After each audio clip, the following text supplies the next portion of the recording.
Have you ever felt like your brain just wouldn't shut off? Like you're constantly tuning into a frequency that nobody else seems to hear? Society has a very specific image of what a genius looks like. We imagine the guy doing complex calculus on a window, or the person who memorizes the dictionary for fun. But in reality, high intelligence doesn't always look like smartness. Sometimes it looks like anxiety. Sometimes it looks like laziness, and very often it looks like being a complete outsider. If you've ever felt out of place, or wondered why you struggle with things that seem so easy for everyone else, it might not be because you're broken. It might be because your hardware is running a different operating system entirely. Today, we're looking at 10 psychological traits of hidden intelligence. These aren't the standard good habits. These are the messy, complicated, and sometimes exhausting realities of having a high IQ. Let's see how many of these you recognize in yourself. Sign number 1 is a physical intolerance for small talk. And I don't just mean you find it boring, I mean it actually drains your battery. For a highly intelligent mind, conversation is a vehicle for information exchange. You crave depth. You want to talk about the future of AI, the nature of consciousness, or why we haven't found aliens yet. So when someone traps you in a 10-minute loop about the weather or how busy traffic was this morning, your brain starts to panic. It's not that you are antisocial. It's that your brain thrives on patterns and concepts, not repetition. Small talk feels like eating empty calories. You're chewing, but you're starving. If you find yourself constantly steering conversations toward deep topics way too early, that's a sign of a hungry mind. Do you do your best thinking when the rest of the world is asleep? Studies from the London School of Economics have found a statistically significant correlation between high IQ and nocturnal behavior. Historically, our ancestors went to sleep when the sun went down. It was safer. But the evolutionarily novel mind, the mind that pushes boundaries, tends to ignore these biological presets. For intelligent people, the night is a sanctuary.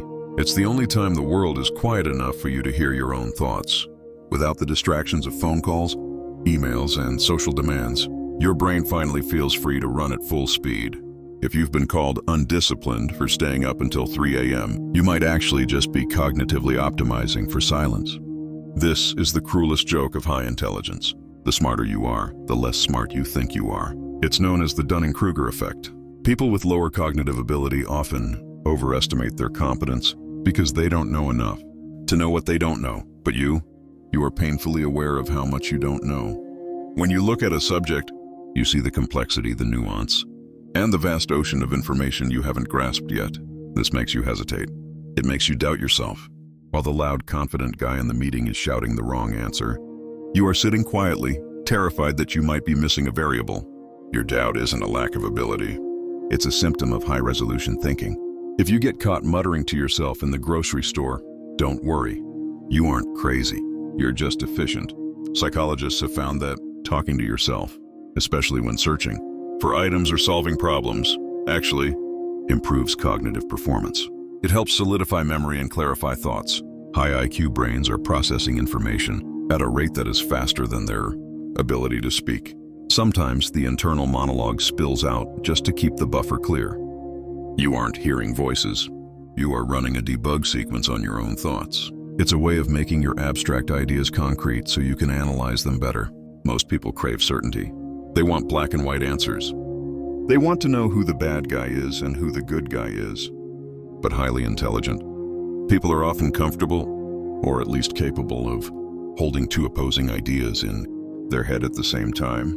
You understand that the world is gray. You can see the validity in an argument you disagree with. This often frustrates people around you. They might call you indecisive or accuse you of overthinking everything. But what you are actually doing is resisting the urge to simplify a complex reality. You don't rush to judgment because you know that truth is rarely simple. There is a saying, ignorance is bliss. The inverse, unfortunately, is also true. Intelligence is often accompanied by anxiety. When you have a high IQ, your ability to predict consequences is heightened. You don't just see what is happening now. You see the chain reaction of what could happen 10 steps down the line. You envision potential failures, accidents, and social faux pas before they even occur. This isn't just being a worrier, it's a hyperactive imagination, coupled with pattern recognition. Your brain is a simulation machine, constantly running disaster scenarios to keep you safe. It's exhausting, yes, but it's also a sign of a powerful processor. Look at your desk right now. Is it a minimalist sanctuary, or does it look like a tornado hit a library? Researchers at the University of Minnesota found that people in messy environments produced more creative ideas than those in tidy ones. High intelligence often prioritizes ideas over aesthetics. When you are deep in thought, organizing your physical space feels like a waste of cognitive resources. You know exactly where that one specific paper is in the pile, even if nobody else does. Your mess is actually a form of organized chaos that reflects a mind that is currently busy working on something more important than dusting. Have you ever told a joke that was met with dead silence, only to have someone laugh at it 5 minutes later? Or maybe you find yourself explaining the backstory of a joke because nobody got the connection. Social awkwardness in intelligent people often stems from a speed mismatch. Your brain jumps from A to D, skipping steps B and C because they seem obvious to you, but everyone else is still waiting for step B. You assume people have the same context you do, and when they don't, the connection fails. It can feel isolating, but it's not because you lack social skills. It's because your transmission speed is set to a different bandwidth. Normal curiosity is asking, how does this work? High IQ curiosity is reading a 300-page manual on plumbing at 2 a.m. because your sink made a weird noise and now you need to understand fluid dynamics. You have a tendency to fall down rabbit holes.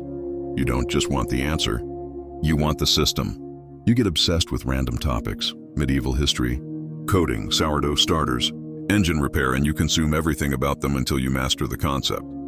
Then, just as quickly, you get bored and move to the next thing. This isn't ADHD, though there is overlap. It is a high trait of openness to experience, a core component of intelligence. And finally, perhaps the heaviest sign, you struggle with the why. While others are content with the eat, sleep, work, repeat cycle of life, you find yourself staring at the ceiling asking, what is the point of all this? High intelligence correlates with higher rates of existential depression. Because you can see the patterns of society, you also see the absurdities. You see how arbitrary the rules are. You feel the weight of the universe's size compared to your own. It can feel lonely. But it is also the source of all great art, philosophy, and change.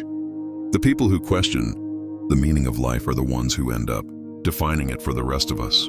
If you recognized yourself in this list, I want you to know something important. The things that make you feel weird or isolated or too much for other people, these are not defects. They are side effects of a high-performance engine.